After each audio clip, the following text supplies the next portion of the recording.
Bismillahirrahmanirrahim. Welcome ladies and gentlemen. Today we are going to discuss how to write effective emails. Email is a very in-use feature of modern communication. In business settings and in universities, we prefer to write emails. Today we will discuss what are basic parts of emails and what are tools that we can use to make our emails effective.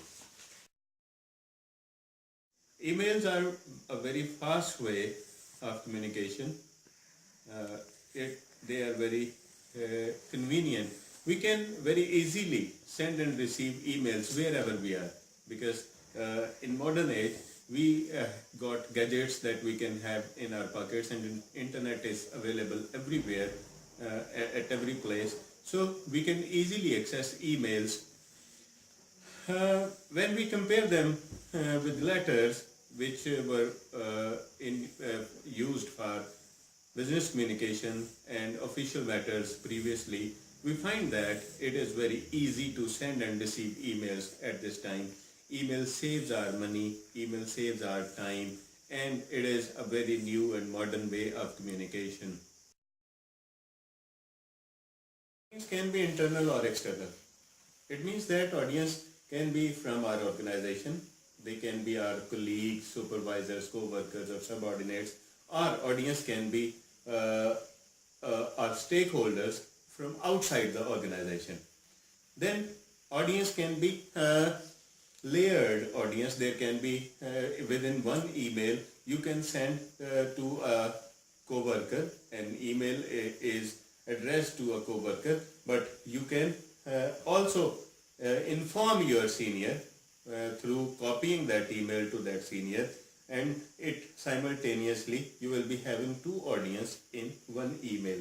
So from this perspective, you can have primary audience and you can have secondary audience. Your primary audience are those audience who are receivers of that message, and secondary audience are those audience whom you want to tell that you have sent this certain email to certain people.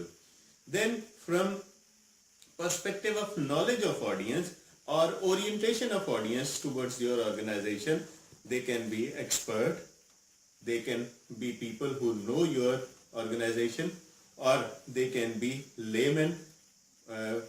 As they do not know your organization, then they can be people who know something about your organization, but they do not know everything about your organization.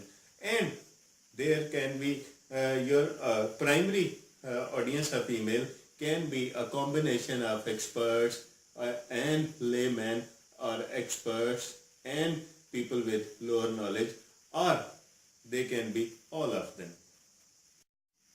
We can divide emails into three major parts. Identification lines. We have to provide email address of receiver. But before that, we know that email address of sender is very important. It should not be funky like Prince Charming or Desi Boy or like that. It should be very professional email address. It should start with your name, or it should contain your name. And if your name is not available, there are many tricks for making email addresses. Then you should use a correct email address of your receiver. If you don't have correct email address, your email will be sent back to you, and it will never be delivered to the audience. And you should add your name as sender, because spamming and sending viruses is very much in this emailing system, and people fear that when people have fears when they are going to open an anonymous email. So you have to use proper name when you are sending email. It should be very clear, because people always open that email. The receivers always, audience always open the email by reading your subject line. Subject line should include two things. One is what you are writing, what is topic of email, what is subject of your email, and the second is why are you writing. It means what do you need from your audience. Do you need a response? Are you providing an information? Do you want your respondent to come to you? And the last thing is that subject line should be very brief. It should never be very long, and it should not include all the information that you are going to provide within the email. In an introduction of email, we introduce our matter. We tell our audience that why we are writing a certain email and what is inside that email, what response do we need from our respondents. And in discussion, it is preferably suggested that we should itemize our message, because if we will write extended paragraph, audience can be detracked through and the importance of a certain message can be minimized. So we should itemize those things on which we need accurate response from our audience. And in conclusion, we should tell our audience what sort of follow-up is required, and if follow-up is not required, we can conclude it without that follow-up with an upbeat. And it is not necessary that we include 3 paragraphs or long emails. We should write short emails. It is preferable, as the box of the email is very short. We should use very short sentences, very precise information should be included, and we can include this introduction, discussion and conclusion within 1 or 2 lines, and it will be a complete message for our audience. Hi. Though emails are very easy and fast way of communication, there are many challenges which are attached to emails.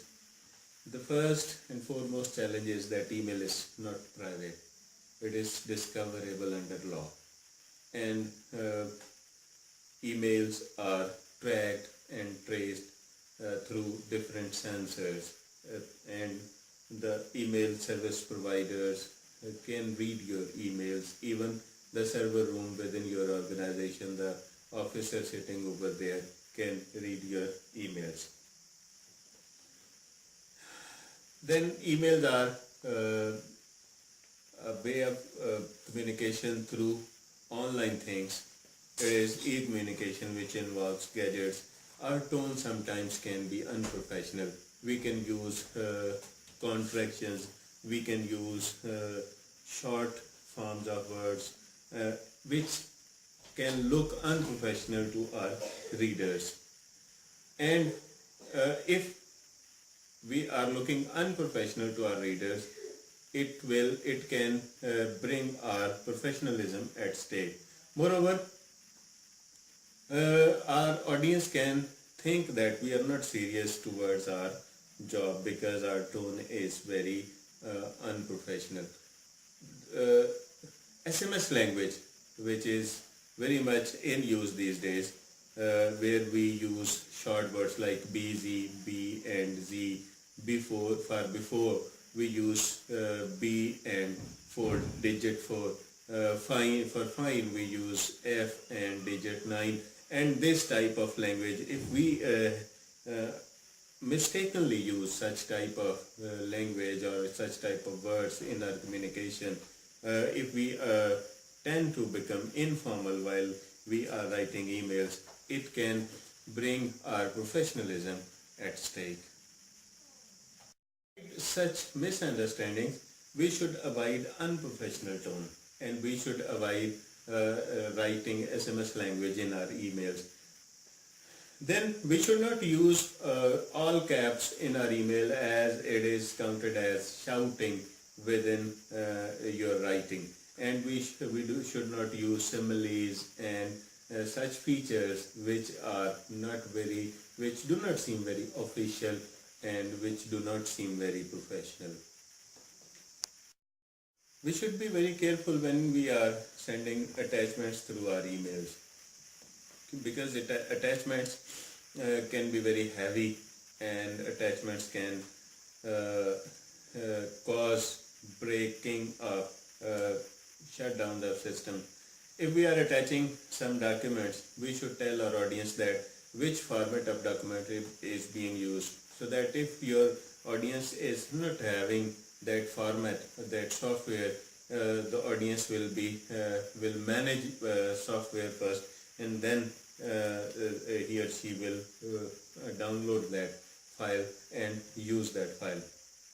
Then we should not send copyrighted material through emails, as emails are discoverable under law, and you can face legal penalties if you are sending copyrighted material without permissions of the owner.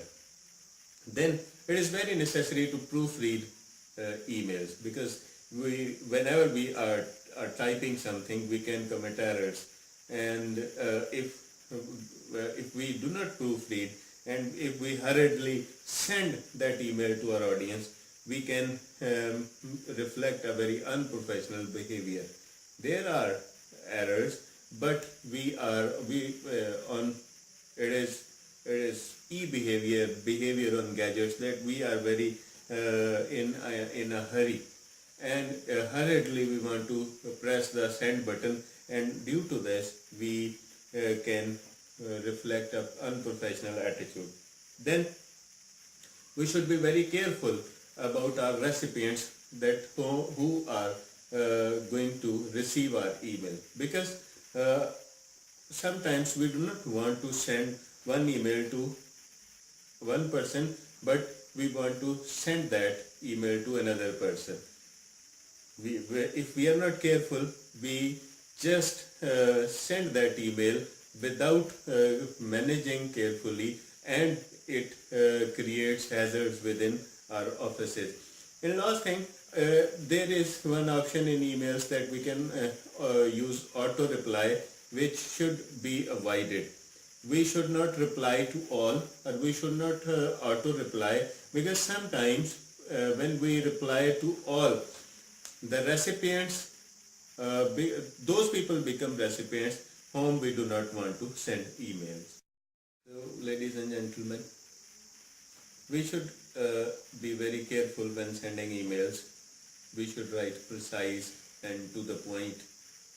We should be very careful when we are writing subject line, as it reflects the content of the email and the reason of writing emails. Then we should be very careful when we are writing body of the email, as very long emails are usually go unread, and people do not try to read such emails. Then we should be very courteous and humble while writing emails. We should be very smart while writing emails, and we should use kind words when we are sending emails to our colleagues, because our kindness and our professionalism both are very necessary when we are writing emails.